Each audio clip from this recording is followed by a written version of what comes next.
School میں پڑھنے والی 8ویں کلاس کی ایک لڑکی، مسلمان لڑکی جس کی عمر صرف 15 سال، اسکول جانے کی وجہ سے اور گھر میں کوئی تربیت نہ ہونے کی وجہ سے اس لڑکی کی دوستی کچھ لڑکوں سے ہو گئی۔ اس کے ماں باپ اپنی بیٹی کو بہت سمجھاتے رہے، روکتے رہے، لیکن لڑکی اٹل رہی، اپنی راستے پر چلتی رہی، یہاں تک کہ اس کے ماں باپ نے ڈانٹ ٹپٹ کر اس کو گھر پر بٹھا لیا اور اسکول اس کا جانا بند کر دیا۔ اس پر اس لڑکی کو اپنے ماں باپ پر قدر غصہ آیا کہ اس نے کسی سے فون پر کہہ کر میڈیکل اسٹور سے نیند کی گولیاں منگوائیں، اور وہ نیند کی گولیاں اس بیٹی نے اپنے ماں باپ کو بڑی مقدار میں گولیاں پیس کر کسی مشروب میں، چائے دودھ وغیرہ میں ملا کر اسی رمضان کے مہینے میں، پرسوں کا یہ واقعہ ہے، اپنے ماں باپ کو وہ پلا دیا اور وہ بیچارے گہری نیند سو گئے۔ جب اس نے دیکھا لڑکی نے کہ ماں باپ اب گہری نیند سو گئے ہیں، تو اس نے دھاردار کڑہاڑی سے اپنے ماں اور باپ دونوں کا گلا کاٹا۔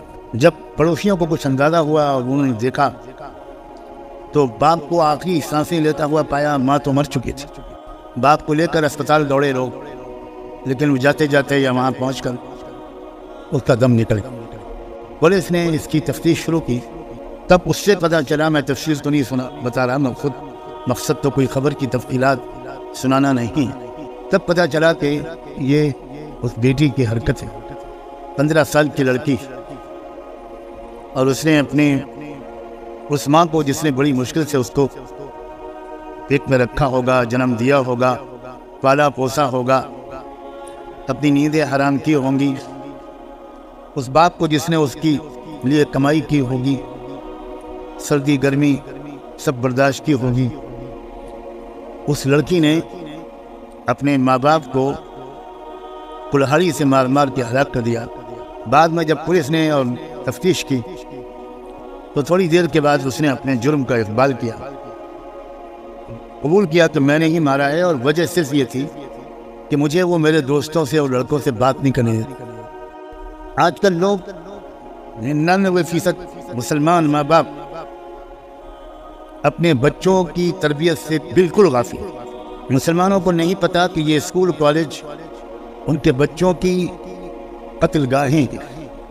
اس لیے میں آج کچھ بات تو قوم کے نوجوانوں سے کہنا چاہتا ہوں، بچوں سے بھی اور بچیوں سے، اور کچھ بات پیرنٹس سے اور سرپرستوں سے کہنا چاہتا ہوں۔ میرا خیال یہ ہے کہ اصل مجرم، بڑے مجرم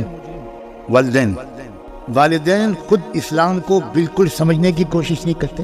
جمعہ کی نماز پڑھ لی مسجد میں جا کر، اور عورت نے نماز پڑھ لی گھر میں اگر وہ نمازی ہے تو، جب والدین خود اسلام کو سمجھے ہوئے نہیں ہوں گے اور اسلام اور غیر اسلام کے درمیان ان کو فرق نہیں پتا ہو، تو وہ کیا سمجھائیں گے اپنے اولاد کو؟ وہ کیسے تربیت کریں گے اپنے بچوں کی؟ ایسی تربیت جو بچوں کے اندر یہ سمجھداری پیدا کرے کہ ہم کو اپنے کالج سے، اسکول سے یا باہر کے ماحول سے کیا لینا ہے اور کیا نہیں لینا۔ کتنے ماں باپ ہیں جو اپنے بچوں کے اندر کچھ سمجھداری پیدا کرنے کی کوشش کرتے ہیں، وہ خود سمجھدار نہیں ہے تو بچوں کو کیا سمجھتا ہے؟ شروع دن سے میں اس محفل میں قرآن کو سمجھنے کی جو بات کر رہا ہوں، وہ دراصل یوں سمجھیے کہ اسلام کو سمجھ کر آپ مسلمان بننے کی کوشش کریں۔ یہ روایتی طریقے پر ہم مسلمان ہیں، مسلمان کے گھر میں پیدا ہو گئے اس لیے مسلمان۔ کوئی انجینئر کے گھر میں پیدا ہونے سے انجینئر نہیں ہو جاتا، ڈاکٹر کے گھر میں پیدا ہونے سے کوئی ڈاکٹر نہیں ہوتا، اور ایک کسان کے گھر میں پیدا ہونے والا بھی اگر صحیح محنت کرتا ہے تو انجینئر، ڈاکٹر سب بن جاتا۔ سارا دار و مدار تو اس لڑکے اور اس لڑکی اور ان اولادوں، ان نوجوانوں کی محنت پر ہے۔ لیکن اسلام کے بارے میں کتنے نوجوان ہیں، مجھے کوئی بتائے کتنے پرسنٹ ہیں؟ کیا ہیں 10,000 میں ایک نوجوان کوئی ہے؟ کیا 50,000 میں کوئی ایک نوجوان ہے وہ یہ کہہ سکتا ہو کہ میرے ماں باپ نے مجھے اچھی طرح اسلام سمجھایا ہے، میں اسلام کو سمجھ گیا ہوں، مجھے اسلام سے میں نے بے سمجھے نہیں قبول کیا ہے، میں صرف اس لیے مسلمان بالکل نہیں ہوں کہ میں مسلم گھر میں پیدا ہو گیا۔ کوئی ہے آپ میں سے کوئی بتا سکتا ہے کہ آپ کے والد نے آپ سے یہ کہا ہو؟ بولیے، جواب دیجیے۔ کوئی کہتا ہے آپ میں سے اپنے بچوں سے کہ تم صرف اس لیے مسلمان نہیں بن سکتے کہ تم میرے گھر میں پیدا ہو؟ کوئی ایک ہے؟